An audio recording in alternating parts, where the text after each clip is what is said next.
जिसकी जितनी हिस्सेदारी उसकी उतनी भागीदारी, ये नारा पिछले काफ़ी समय से कई राजनीतिक दल लगा रहे थे, क्योंकि राजनीतिक दलों को लगता था कि उनका जो वोटर है, उनका जो वोट बैंक है, वो काफ़ी ज़्यादा है और अगर उसकी जनगणना कराई जाए और उनकी भागीदारी सुनिश्चित की जाए तो उनकी राजनीति को चार पंख लग जाएंगे, यानी कि चार चांद लग जाएंगे। और उस पर आज मोदी सरकार ने बड़ा फैसला ले लिया है। फैसला तो जो पहलगाम अटैक हुआ था उसके दौरान जो कैबिनेट बैठक हुई थी उसी दौरान ले लिया गया, लेकिन आज उसको लेकर होम मिनिस्ट्री ने अधिसूचना जारी कर दी है, यानी कि सब कुछ साफ कर दिया गया है।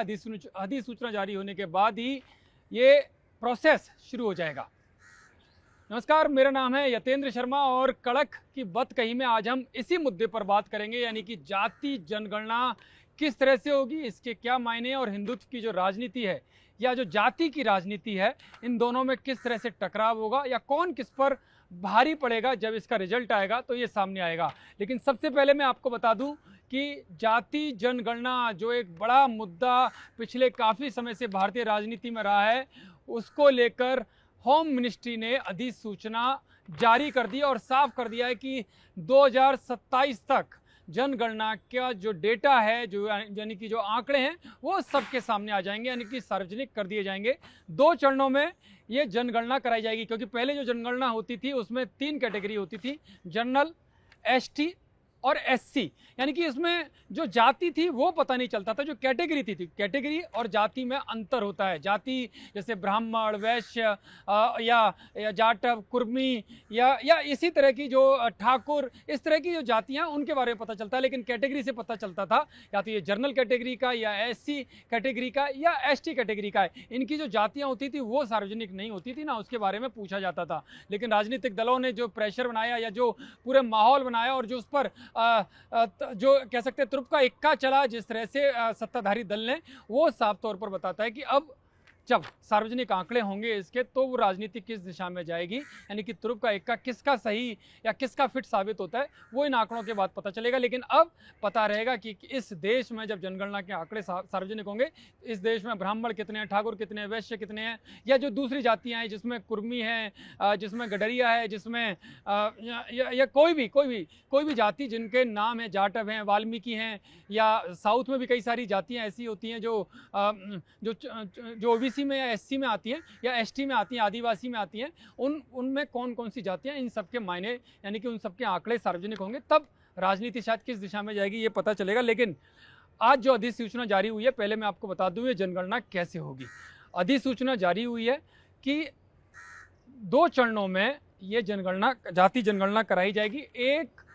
1,30,000 जनगणना अधिकारी होंगे, यानी कि 1.3 लाख जनगणना अधिकारी होंगे और 34 लाख जो गणनाकार हैं वो घर घर जाकर गणना करेंगे। ये 2 चरणों में की जाएगी। पहला चरण होगा हाउस लिस्टिंग ऑपरेशन, यानी कि HLO। हाउस लिस्टिंग ऑपरेशन में क्या होगा, जो इस पहले चरण में जो गणना होगी जो अक्टूबर 2026 से चलेगी, यानी कि आज से शुरू हो जाएगी, क्योंकि आज अधिसूचना जारी हो चुकी है और इसके बाद तुरंत प्रोसेस शुरू होता है। इसमें सबसे पहले जो जनगणना अधिकारी हैं और जो गणनाकार हैं, इन सबकी ट्रेनिंग की जाएगी। इनको बताया जाएगी कि किस तरह से प्रोसेस जनगणना का शुरू किया जाएगा, किस तरह से गणना की जाएगी, किस तरह से घर घर जाकर आर्थिक स्थिति के बारे में, घर की स्थिति के बारे में, उनको क्या सुविधाएँ, उनकी शैक्षिक स्थिति क्या है, धार्मिक स्थिति क्या है, या संस्कार हैं, या जैसे कह सकते हैं सांस्कृतिक स्थिति क्या, इन सब के बारे में ट्रेनिंग दी जाएगी। और उसके बाद ये पहले चरण में आएगा। पहले चरण में इसमें जो हाउस लिस्टिंग ऑपरेशन मैंने आपको बताया, इसमें जो टीम जाएगी गणनाकारों की, वो घर की भौतिक स्थिति पता चलेगी कि इसकी घर की आर्थिक स्थिति क्या है, इस पर सुविधाएं क्या हैं इस घर में, इस पर संपत्ति क्या है इस घर में रहने वालों की, इसका बुनियादी ढांचा क्या है, इसके बारे में एक मोटा मोटा पता किया जाएगा। ये अक्टूबर 2026 तक चलेगा।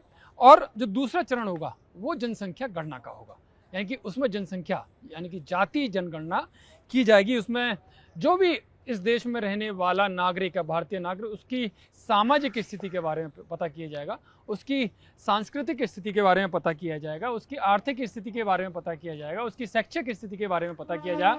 और जो नया जो पॉइंट है, जो नया जो इसमें बॉक्स आएगा कि उसकी जाति के बारे में पता किया जाएगा। हालांकि ये अभी स्पष्ट नहीं हो पाया है कि जो जाति हैं उसमें भी उपजाति होती हैं। जैसे आप बिहार में जाएंगे तो दलित, महादलित, पिछड़ा, महापिछड़ा, तो उसमें क्या वो सब कास्ट के बारे में भी पता किया जाएगा।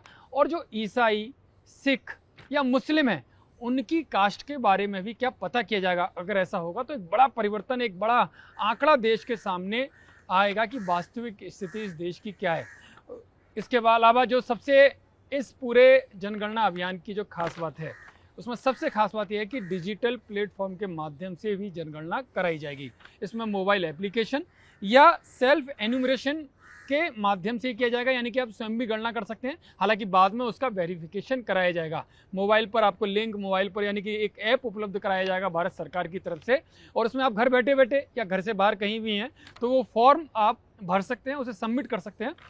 लेकिन उसके बाद जो वेरिफिकेशन होगा वो टीम आपके घर जाकर करेगी, लेकिन आपको उसमें ज़्यादा परेशानी नहीं होगी, आपको घर पर रहना होगा, ऐसा कोई ज़रूरी नहीं होगा, उस मोबाइल ऐप के माध्यम से कर सकते हैं। ये इसकी खास विशेषता है जो भारत सरकार ने की गई है। और जो अधिसूचना जारी हुई है उसके हिसाब से जो जम्मू कश्मीर है, जो लद्दाख है, जो उत्तराखंड है, यहाँ पर पहले जनगणना करा ली जाएगी, अक्टूबर 2026 तक करा ली जाएगी, क्योंकि उसका जो इसकी इन प्रदेशों की जो भौगोलिक स्थितियाँ हैं ना, वो उन भौगोलिक परिस्थितियों के हिसाब से ये निर्णय लिया गया। और उसके बाद जो बाकी के प्रदेश बसते हैं उनमें मार्च 2027 तक वहाँ पर करा लिया जाएगा। लेकिन इसमें एक खास बात है कि जो 28 फरवरी 2027 के बाद जो जन्म लेंगे, यानी कि 28 फरवरी के रात को 11:59 से 59 के बाद जिनका जन्म होगा, यानी कि 28 फरवरी के बाद जो 12 बज जाएंगे और डेट चेंज हो जाएगी 1 मार्च 2027, उसके बाद उन लोगों की जनगणना नहीं की जाएगी, उनको नहीं गिना जाएगा। यानी कि 28 फरवरी की रात 11:59 तक जिनका जन्म हो जाएगा उनको ही इसमें शामिल किया जाएगा, क्योंकि जनगणना हर 10 साल के बाद होती है, तो उसका एक निर्धारित कॉलम होता है, उसका एक निर्धारित प्रक्रिया होती है, तो ये होता है। और ये जाति जनगणना जो है पहले जब हुई थी 1931 में हुई थी, 1931 के बाद अब ये पहली बार जाति जनगणना होगी। हालांकि जो जनगणना होती है वो हर 10 साल के बाद होती है। इस बार पिछली बार 2011 को हुई थी, 2011 के बाद 2021 में होनी थी, लेकिन कोरोना काल के कारण वो स्थगित की गई, क्योंकि परिस्थितियां बिल्कुल बदल गई थी, पूरी दुनिया की परिस्थितियां बदल गई थी। महामारी के तौर पर कोरोना सामने आया था, जिसके बाद जनगणना नहीं कराई गई। लेकिन अब 6 साल देरी हुई है, लेकिन अब सरकार ने अधिसूचना इसकी जारी कर दी है। अब सवाल उठता है कि किस तरह से राजनीति पर इसका असर पड़ेगा। मैंने पहले ही आपको बताया कि जनरल, एससी और एसटी कैटेगरी की पहले व्यवस्था थी, जो कॉलम होते थे वो इनके होते थे, उनमें टिक करना होता था, उनको भरना होता था। लेकिन अब क्योंकि जाति जनगणना है तो इसमें कौन किस जाति का है जब वो तय किया जाएगा, क्योंकि कई बार चीज़ें ओबीसी को लेकर कहा जाता है कि ओबीसी ज़्यादा है या एससी ज़्यादा है या ट्राइबल या जनरल कैटेगरी, ये कैटेगरी की बात है। लेकिन कैटेगरी में जब हम अंदर जाएंगे और जाति पर विश्लेषण करेंगे, जब जनगणना आएगी, माना यही जा रहा है, जो संभावना है कि दिसंबर 2027 तक इसके आंकड़े सार्वजनिक कर दिए जाएंगे और पूरी दुनिया के सामने, पूरे देश के सामने होगा कि कौन सी जाति कितनी है भारत में। तो उस आधार पर फिर जो भी जाति, क्योंकि इसमें ओबीसी ज़्यादा है, एससी ज़्यादा है, ये अभी भी आप देखते रहते होंगे, या जनरल कहते हैं कि जनरल ज़्यादा है।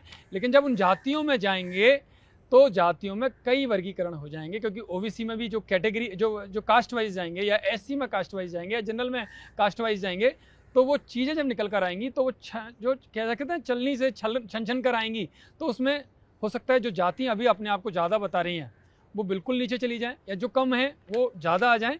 तो उसके बाद राजनीति काफ़ी हद तक चेंज होगी। और ख़ासकर जो आज की अगर वर्तमान परिस्थितियों की मैं बात करूं, हिंदुत्व की राजनीति का जोर साफ तौर पर दिखाई दे रहा है।